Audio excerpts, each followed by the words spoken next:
Hello दोस्तों, कैसे हैं आप सब। वेलकम टू माय चैनल एक्सकॉटरी। मैं हूं आपका फ्रेंड एडवोकेट कैलाश और आज हम बात करेंगे जो कौन सा आईटीआर आपके लिए सही है। देखिए, ये इस वीडियो की ज़रूरत इसलिए पड़ रही है क्योंकि आजकल जो नोटिसेज आ रहे हैं वो इस वजह से भी आ रहे हैं क्योंकि आपने गलत आईटीआर रिटर्न सेलेक्ट कर लिया फाइल करते समय और इस वजह से भी आपके पास जो है वो इनकम टैक्स का नोटिस आ गया है। तो आज इस वीडियो का मेन पर्पस यही है जो आप कौन सा फॉर्म सेलेक्ट करें इस बारे में आप अच्छे से समझ लें जो कौन सा आईटीआर फॉर्म, कौन सा इनकम टैक्स फॉर्म आपके लिए सही है। क्योंकि टोटल 7 जो है वो आईटीआर फॉर्म है जिसमें से आपको सिलेक्ट करना है जो आपका इनकम किस तरीके का है। वो जो 5 हेड हैं इनकम के उसके अकॉर्डिंग आपको ये सिलेक्ट करना है जो आपकी इनकम किस तरीके से है और साथ ही उस इनकम के बेसिस पे आपका फॉर्म कौन सा बनता है ये आपको इस वीडियो के अंदर पता चलेगा। तो इस वीडियो को आप लास्ट तक देखना ताकि आप इस चीज के बारे में कंफर्म हो पाए जो आखिर इनकम टैक्स का कौन सा ऐसा फॉर्म है जो आपके लिए सुटेबल है। तो स्टार्ट करते हैं इस वीडियो को और समझते हैं इन पॉइंट्स के बारे में।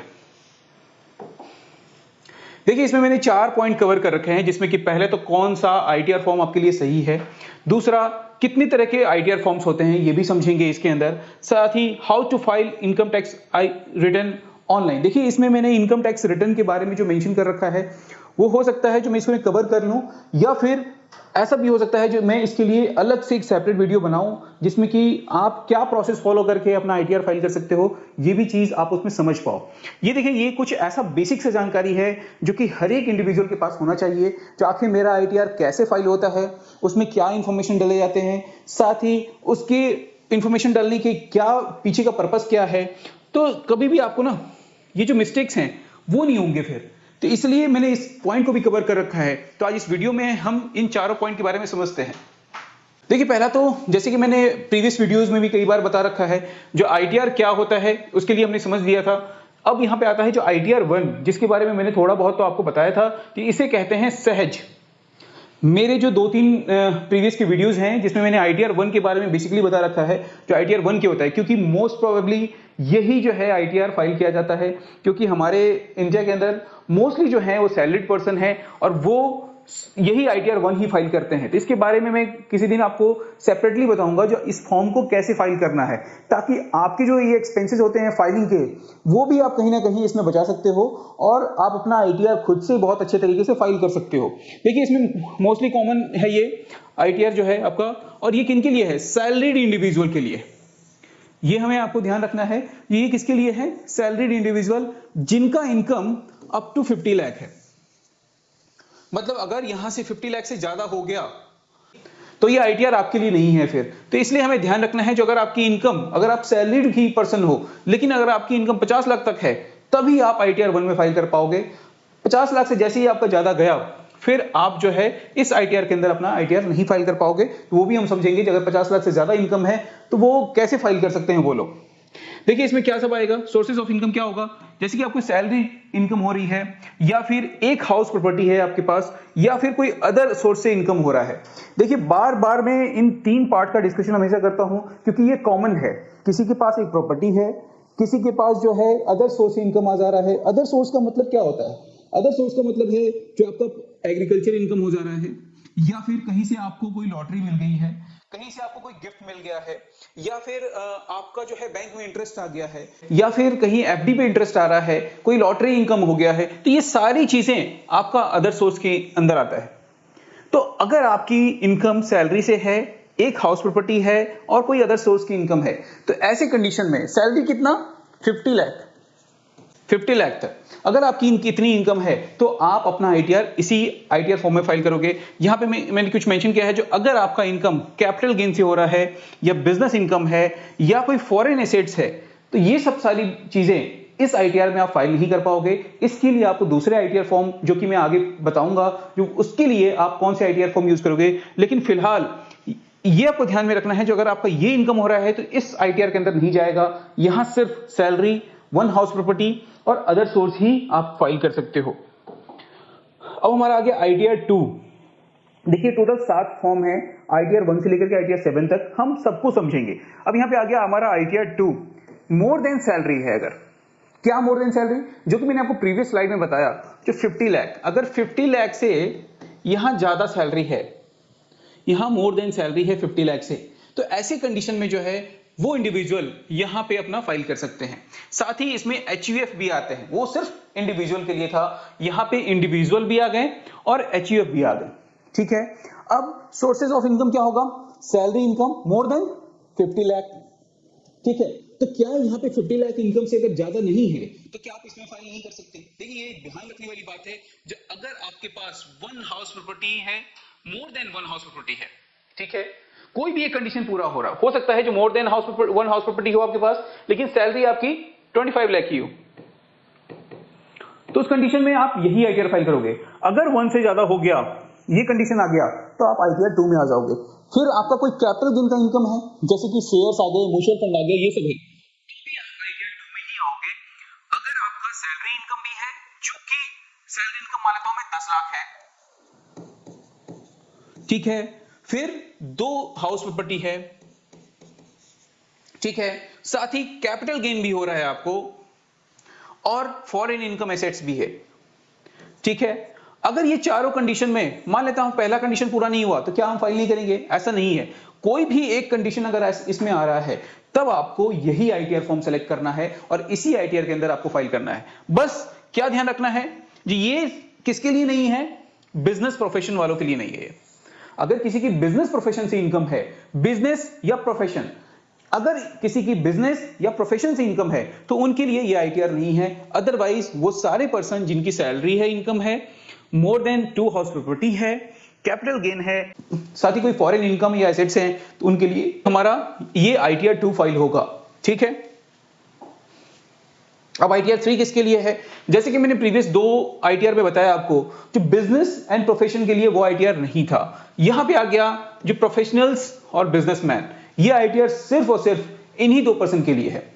तो कोई भी इंडिविजुअल नहीं फाइल करेगा, इसमें सिर्फ और सिर्फ प्रोफेशनल्स आएंगे या तो बिजनेस पर्सन आएंगे। यहां पे इंडिविजुअल से इनकी कैटेगरी अलग कर दी गई है। तो कोई इंडिविजुअल एनएचयूएफ जिनका बिजनेस प्रोफेशन में इनकम है, वो इस आईटीआर में फाइल करेंगे, आईटीआर 3 के अंदर में। ठीक है, इसमें क्या है, इंक्लूड्स क्या क्या हो रहा है? तो कोई फ्रीलांसर है, या कोई डॉक्टर है, लॉयर है, कंसल्टेंट है, या स्टॉक मार्केट ट्रेडर्स है, ये सारे लोग इसी के अंदर आएंगे और उनके लिए आईटीआर 3 है और आईटीआर 3 में अपना सारा इनकम दिखाएंगे। तो क्या कोई बिजनेस या प्रोफेशन का इनकम है लेकिन उसका हाउस प्रॉपर्टी है, तो क्या उसको 2 आईटीआर फाइल करना होगा? नहीं, उसके लिए भी यही है। अदर सोर्स भी अगर आएगा, अदर सोर्स भी है, तो वो इसी में कंसीडर किया जाएगा। या फिर कैपिटल गेन है, तो ये भी इसी में आएंगे। मतलब अगर कोई बिजनेस प्रोफेशन जिनका इसके अलावा भी अगर कोई इनकम है, जैसे कि अदर सोर्स से इनकम हो गया, कैपिटल गेन से हो गया, या 2 से ज्यादा हाउस प्रॉपर्टी है, या उनके पास एक हाउस प्रॉपर्टी भी है, फिर भी इन सारे कंडीशन में वो यही अपना रिटर्न फाइल करेंगे। साथ ही अगर उनका कोई सैलरी इनकम भी है, फिर भी वो इसी में अपने आप को कंसिडर करें और इसी में उनका रिटर्न फाइल होगा। ठीक है, अब आ गया हमारा फोर्थ। जैसे कि हमारा आईटीआर 1 जो कि था सहज, तो इसको बनाया गया है सुगम। तो सहज जो था वो हमारा था वो इंडिविजुअल के लिए जिनका सिर्फ सैलरी इनकम है, एक हाउस प्रॉपर्टी है और अदर से उसका कुछ इनकम है, उनके लिए आईटीआर 1 था। लेकिन ये जो आईटीआर 4 है, ये है सुगम। अब सुगम किन के लिए है? तो प्रेजेंटिव टैक्सेशन स्कीम है। देखिए ये जो फॉर्म है वो कहीं ना कहीं बहुत बड़ा रिलीफ देता है बिजनेस पर्सन वालों के लिए या प्रोफेशनल्स के लिए, क्योंकि इस आईटीआर में ये बेनिफिट मिला हुआ है, जो कोई भी पर्सन जिनका कि स्मॉल बिजनेस ओनर है वो, ठीक है, प्रोफेशनल्स हैं, जिनका प्रेजेंटिव इनकम, प्रेजेंटिव टैक्सेशन करना है, मतलब प्रिज्यूम करके अपना टैक्सेशन करना है, उनके पास कोई डॉक्यूमेंट नहीं है, उन्होंने कोई बैलेंस शीट नहीं बनाया, उन्होंने कोई डॉक्यूमेंटेशन नहीं रखा, उन्होंने कोई एक्सपेंसेस के रिसिप्ट नहीं रखे, तो उनके लिए ये आईटीआर है जो अपने आप को इस आईटीआर में कवर कर सकते हैं। कैसे? अगर किसी प्रोफेशनल की इनकम अप टू 50 लाख है, मान लेता हूं कि किसी एडवोकेट की इनकम 50 लाख है, अप टू 50 लाख है, मान लो 49 लाख है,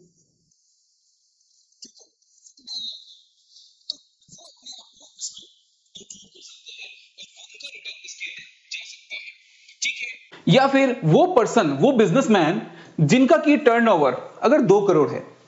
देखिए यहां पे प्रोफेशनल का इनकम तो बताया 45 लाख, 50 लाख, लेकिन कोई अगर बिजनेस ओनर है कोई छोटा मोटा शॉप चला रहा है या कोई छोटा मोटा अभी स्टार्टअप बिजनेस स्टार्ट किया है, उनका इनकम अगर 2 करोड़ रुपए तक है, वो अपने आप को इस सुगम वाले आईटीआर में अपने आप को कंसीडर कर लें, और इसमें किसी भी तरह के रिसिप्ट, किसी भी तरह का डॉक्यूमेंटेशन की जरूरत नहीं होती है। इसमें 2% ऑफ टैक्स है, जो भी आप टर्नओवर दिखाओगे उसका 8% या फिर 6%, ये सिर्फ और सिर्फ बिजनेसमैन के लिए है।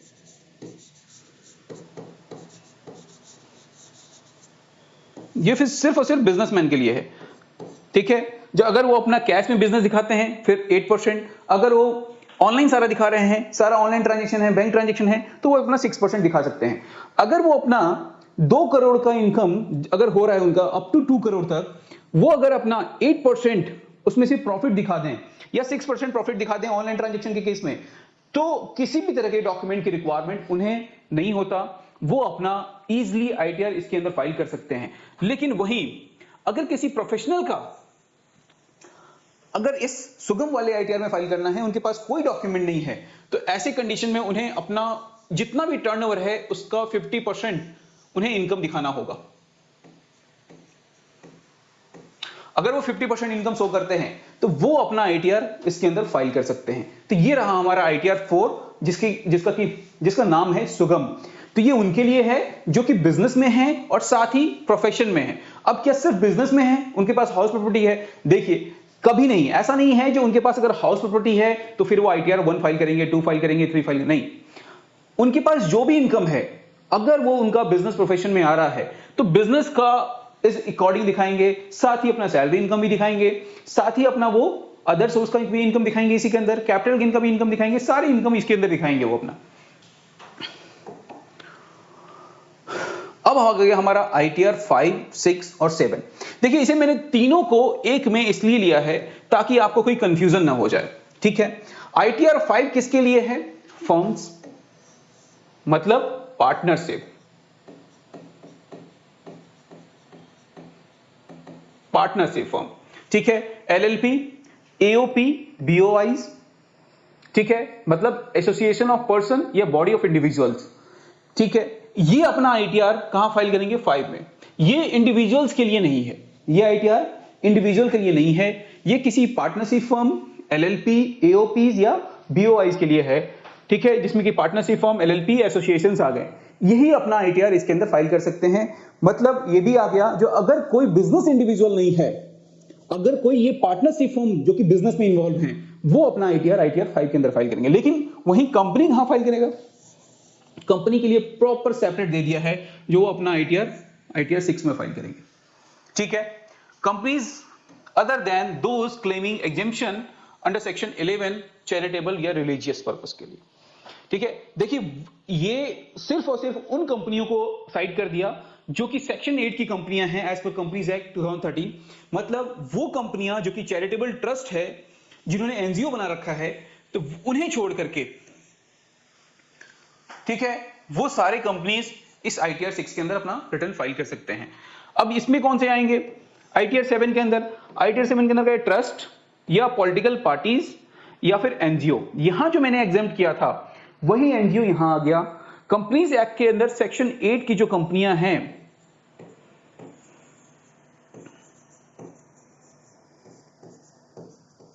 कंपनी एक्ट के अंदर ये जो सेक्शन 8 की कंपनियां हैं, ये भी इस आईटीआर 7 में इंक्लूड कर दिया गया इन्हें भी, जो वो अपना यहां पे claim exemption under section 139(4)(a) ये सब कुछ दिखा करके अपना यहां पे आईटीआर फाइल कर सकते हैं।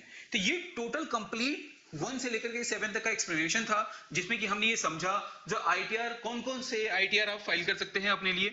तो मैंने इसको एक समरी बेसिस पे यहां बना रखा है, जो अगर आपके पास सिर्फ सैलरी इनकम है तो आप आईटीआर 1 में जाएं, सैलरी प्लस कैपिटल गेन हो गया तो आईटीआर 2 में आ गए, कोई बिजनेस और प्रोफेशनल है तो आईटीआर 3 में आ गए, ठीक है। या यहां पे आप ये भी कर सकते हैं जो मोर देन 2 प्रॉपर्टी है,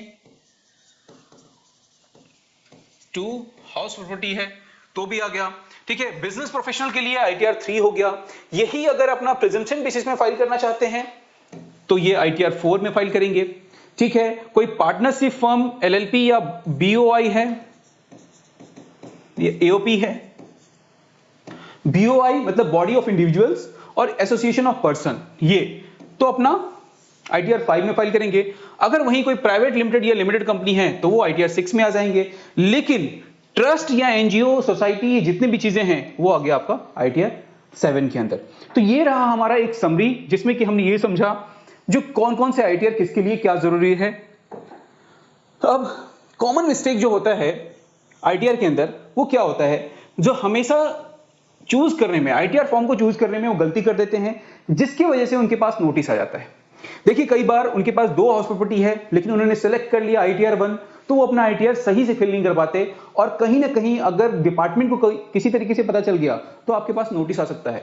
लेकिन जब आप ITR 1 फाइल कर रहे थे तब उनके पास ये ऑप्शन ही नहीं आया जो अपना वो 2 हाउस प्रॉपर्टी ऐड कर पाए, लेकिन उन्हें फाइल करना था ITR 2 जबकि उन्होंने फाइल कर दिया ITR 1 गलती से। तो यही है जो अगर अपना ITR गलत चूज कर लिया है तो उसकी वजह से भी आपको नोटिस आ सकता है। तो ये आपको ध्यान रखना है, जो आपको अपना ITR कभी भी चूज करने में गलत नहीं करना है, ठीक है। फिर हम अक्सर इग्नोर कर देते हैं अपने अदर सोर्स के इनकम को, जैसे कि FD इंटरेस्ट या bank interest, saving bank interest को तो अक्सर भूल जाते हैं क्योंकि हम समझते हैं जो वो तो पता नहीं है ऑटोमेटिक आया था हमारे अकाउंट में पैसा, तो उसके लिए तो कुछ देना ही नहीं है, वो तो हमारा पैसा है। लेकिन अगर आपका इनकम किसी भी तरीके से हो रहा है, चाहे वो सेविंग बैंक अकाउंट में इंटरेस्ट आ रहा है आपकी सेविंग अमाउंट को लेकर के ही, या फिर आपने कोई FD कराया उस FD पे कोई इंटरेस्ट आया, आप कहोगे जो FD तो मैंने अपने सेविंग में से किया था। तो अगर आपने FD किया और FD पे भी कोई इंटरेस्ट जनरेट हुआ है, अगर आपको वो भी इनकम है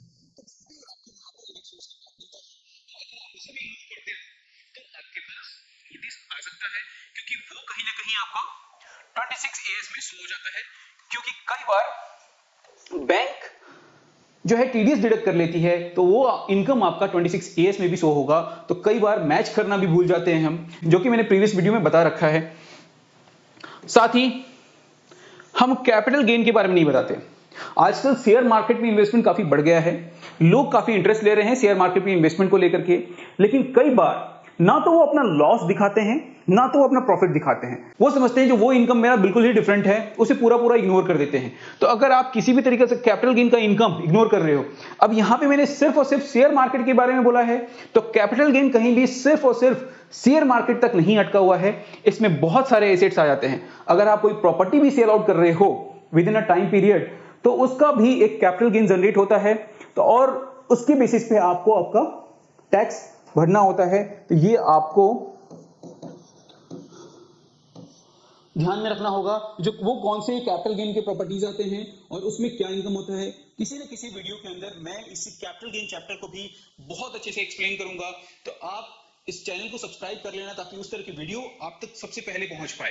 हाँ, ये भी चीज है जो आप कई बार जो है अपना ITR तो फाइल कर दिया, लेकिन कई बार आप उसे E-वेरीफाई करना भूल जाते हो, क्योंकि आपको लगता है जो चलो अभी तो मैंने फाइल कर दिया, मैं बाद में इसे E-वेरीफाई कर दूंगा, और किसी न किसी तरीके से आप भूल जाते हो उसे E-वेरीफाई करना।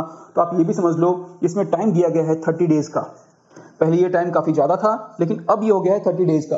अगर आपने 30 डेज के अंदर इसे E-वेरीफाई नहीं किया, ठीक है, तो हो सकता है जो ये ITR आपका जो है वो रिजेक्ट कर दिया जाए। तो आप इस बात का भी ध्यान रखें, ये कॉमन मिस्टेक है जो कि आपको ध्यान में रखना है। इस तरह का मिस्टेक कभी भी ITR फाइल करते समय ना हो तो ज्यादा बेटर है। अब how to file income tax return online.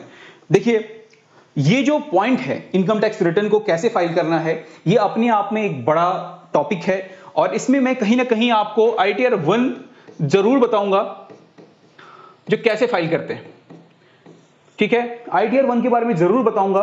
हो सकता है आने वाले 2 से 3 वीडियो के अंदर मैं इस टॉपिक को कवर करने वाला हूं, जो आप अपना ITR 1 फाइल कैसे करें। अब आप बोलोगे जो ITR 2, 3, 4, 5, 6 ये क्यों नहीं, ITR 1 ही क्यों। देखिए ITR 1 जो है जिस तरह से इसका नाम है सहज, वैसे ये काफी सहज है हम लोगों के लिए, और मैं चाहता हूं जो ये आपके लिए भी सहज हो जाए, क्योंकि ITR 1 फाइल करने वाले मैक्सिमम लोग हैं और ITR 2, 3, 4, 5 के लिए, 6, 7 के लिए कहीं ना कहीं आपको अपने टैक्स कंसल्टेंट से कांटेक्ट करना पड़ेगा या हमारी टीम से कांटेक्ट करना पड़ेगा। वो दोनों आपको बाकी के ITR फाइल करने में हेल्प करेंगे और वो ITR को मैं ऑनलाइन वीडियो क्लास में नहीं समझा पाऊंगा, क्योंकि उसमें बहुत सारे कैलकुलेशन होते हैं, बहुत सारे टॉपिक पे ध्यान देना होता है। तो वो चीज वो पूरी इंफॉर्मेशन वो कवर नहीं कर पाऊंगा मैं वीडियो के अंदर, इसलिए मैं लेकिन ITR 1 जरूर कवर कर पाऊंगा, क्योंकि ये काफी, जिस तरह से नाम है इसका सहज, वो काफी सहज भी है, लेकिन इसमें भी हमें कई सारे पॉइंट पे ध्यान रखना होता है। तो वो सारे पॉइंट के बारे में उस दिन में डिस्कस करूंगा। तो कैसे फाइल करोगे आप? नॉर्मल, ये जो है हमारा incometax.gov.in, इस वेबसाइट पे जाना है और वहां से हम ITR फाइल करेंगे। हाँ, इसमें आप दोनों चीज कर सकते हो, जो ऑनलाइन भी फाइल कर सकते हो, साथ ही इसमें एक्सेल भी डाउनलोड कर सकते हो आप, और एक्सेल डाउनलोड करके आप फाइल कर सकते हो। तो ये दोनों तरीके मैं कहीं ना कहीं आपको समझाऊंगा, जो किस तरीके से आप अपना ITR फाइल करें। हो सकता है एक वीडियो के अंदर मैं ऑनलाइन बताऊं, दूसरे वीडियो के अंदर मैं ऑफलाइन के बारे में बताऊं, जो कैसे आप अपना ITR फाइल करोगे। ठीक है, तो ये रहा कंप्लीट इंफॉर्मेशन, जो आप कौन सा अपना ITR सेलेक्ट करोगे, कौन सा ITR आपको फाइल करना है, कौन सा ITR आपके लिए बना है, ये सारे इंफॉर्मेशन मैंने इस वीडियो के अंदर कवर किया है। बाकी आपको ये वीडियो कैसा लगा? अगर कोई क्वेश्चन रह गया है तो कमेंट करके जरूर पूछें आप। साथ ही अगर आपको ये वीडियो पसंद आया तो वीडियो को लाइक करें, चैनल को सब्सक्राइब कर लें। Thank you so much.